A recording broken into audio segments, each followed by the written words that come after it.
Cha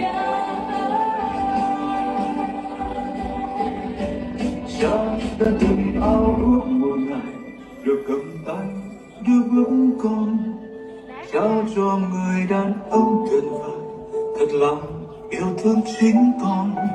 Chỉ ước như vậy thôi, được cả cuộc đời cha chẳng còn điều gì tiếc nuối.